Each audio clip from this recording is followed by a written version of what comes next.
when you read, you have to immerse yourself into the text. You have to know the full concept of what you are reading. The third one is hard work. Work hard like Karna. Karna was an outcast.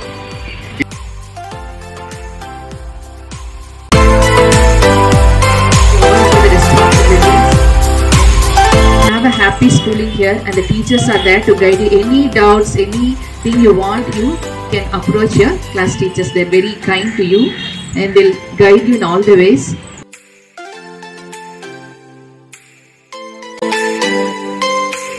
Impossible to possible. Only what we think. If we think that everything is good, everything is good. If you feel bad, everything will be bad. So I request each and every one of you to have a focused mind, what we are planning and what we are going to do.